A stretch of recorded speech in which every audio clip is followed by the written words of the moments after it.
Hey y'all. Hey. Hey y'all. Happy pre-Thanksgiving. But welcome to Wisdom Wednesday on this evening. Come on in, come on in. I won't hold you long because I know some of you probably in that kitchen and you'll get ready to be in the kitchen. Gonna be up all night cooking.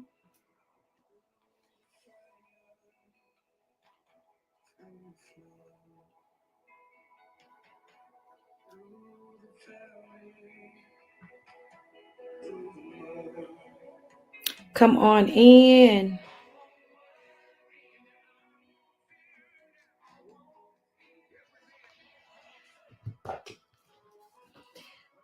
Hey. Welcome to Wisdom Wednesday. Go ahead and tag somebody, share.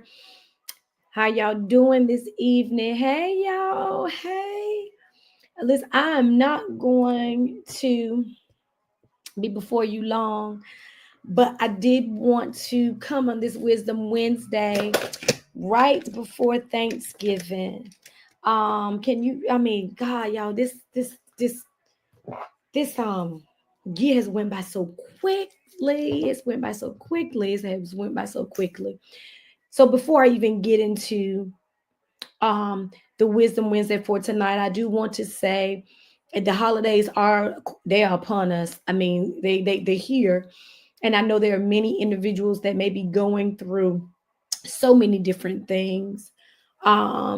Sadness, isolation, guilt, grief, just a lot of things. And especially with what's going on in the world. But I encourage you, oftentimes we don't take the time as much as we should. We may not be where we want to be, but at least you can have solace in trying to get where you need to be. So even in that, don't beat yourself down. Don't tear yourself up. Don't stay down, but be thankful that where you are, and then continue to encourage yourself about where you want to be. Just don't stay there. Get up and make the best out of what may be a dire situation.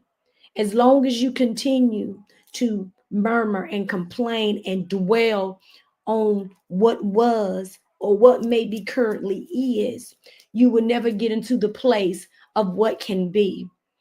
Take this time of what it may look like as a lack. Focus on some positive things. As long as we continue to focus on the negative situations, and I'm not telling you that it's not hard, because baby, I listen, when I understand how hard it can be, but I encourage you to find strength within because you're going to need it. I encourage you to tap into your spirit, man, and ask the Lord to come in to assist you because you can't do it on your own. But in the midst of the time of all the turmoil and the disasters and things that's going on, please find something to be grateful about. As much as many people complain, and complaining gets us nowhere, what are you going to do about it? Give thanks that you're here. Give thanks that you feel like you're losing your mind, but you're in your mind. Give thanks that you might not be under your own roof, but you're under somebody's roof. Give thanks that you may not be where you want to be, but you're striving to try to get there. Give thanks. Although you've faced some losses, some individuals may have passed away. You're going through the first Thanksgiving and the first whatever Christmas holidays coming up without a specific loved one, a special one. I can't tell you how to grieve, but what I want to encourage you is find the least bit of hope, the least bit of strength to pull through, just to tell the Lord, thank you. God, I know right now I'm at a place that I'm sad, I'm trodden, whatever the case may be. My loved one is gone, I'm angry, whatever the case may be.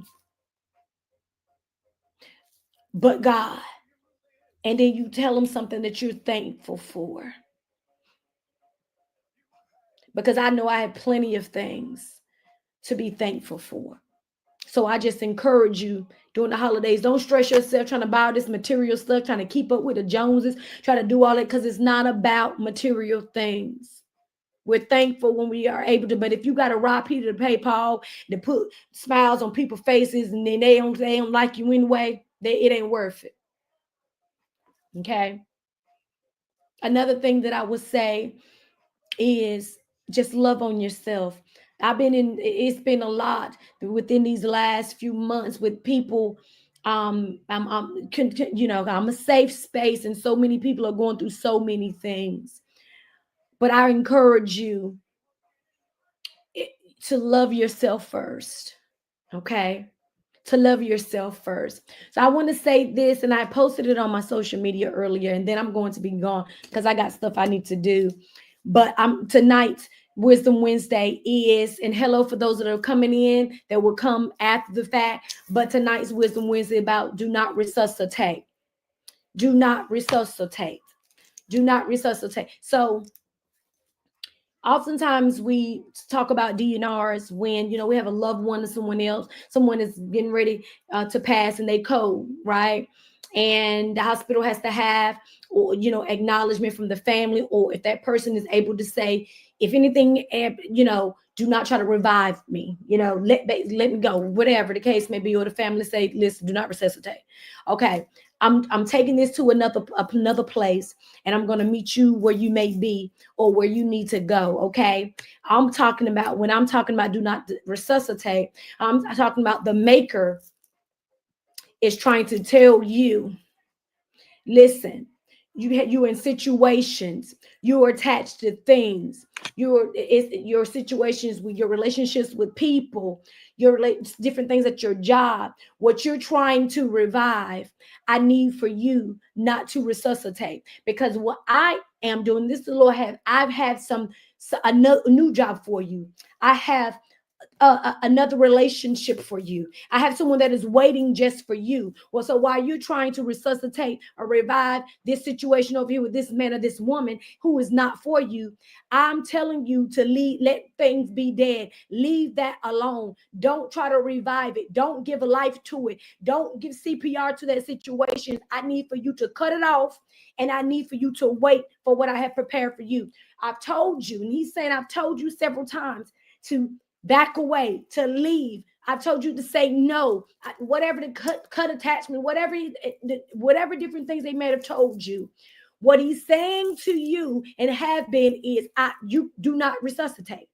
Do not provide life to that dead situation. Why do you continue to try to go back, to go back, to go back, to go back? And I've told you to leave.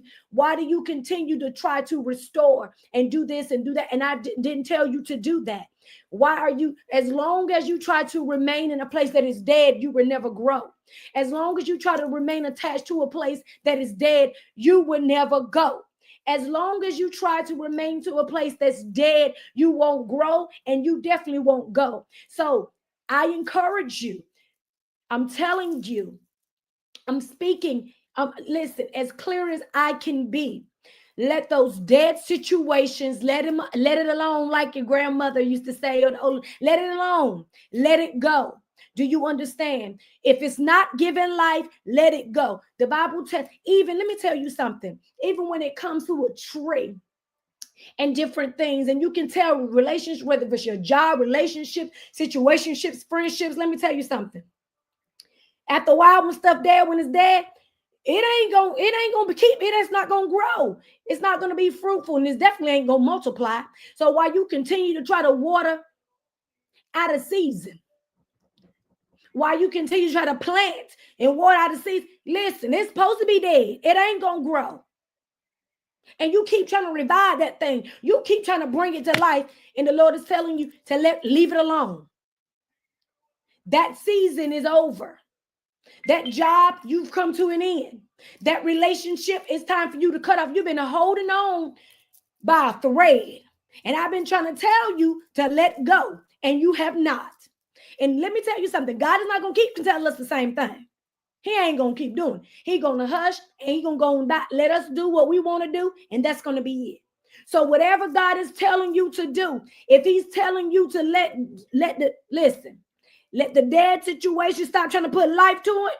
That's exactly what he's telling you to do. So I come to encourage you. Listen, if you want more life, better life, you want your life to grow and be better. Listen, if he's telling you do not resuscitate, if he's telling you stop putting emphasis in dead situations, stop trying to put life on stuff that he is already dead. If you don't, you're going to be in the same cycle. You're going to be doing the same thing and you're going to get the same results. So stop doing the same thing. Stop expecting from situations or from people or from things that they don't have the capacity to fulfill because the situation is dead, because the relationship is dead, because the job, you met the end, and it's time for you to go so you can grow. So I hope, even in that, even when we're talking about the season of Thanksgiving, that you're thankful that God still is concerned about us and that he wants us to have more life and to have it more abundantly. And in order for us to have more life and have it more abundantly, we cannot give life to dead situations. We have to grow so we can go to the next level, go into the new, go and get the upgrade, go whatever the case may be. You get what I'm saying. So be encouraged. I pray that you guys have a good Thanksgiving. I pray that all the newness and the new things that God has for you, the things, the situations, the people, whatever the case may be, that it is to better you, to take you to your next level. And I bind up any fear, because some of you remain in the same situation, the same thing, with the same connection because of fear. I bind that spirit up right now, because the Bible says he's not giving us a spirit of fear, but of power and of love and a sound mind. So I ask that he give you the strength and the clarity that you need so that you can stop trying to give a life to that dead situation and move. God bless you. I pray God's speed upon your life, and I will see you next time, Lord's will, on Wisdom Wednesday. Have a good one now and happy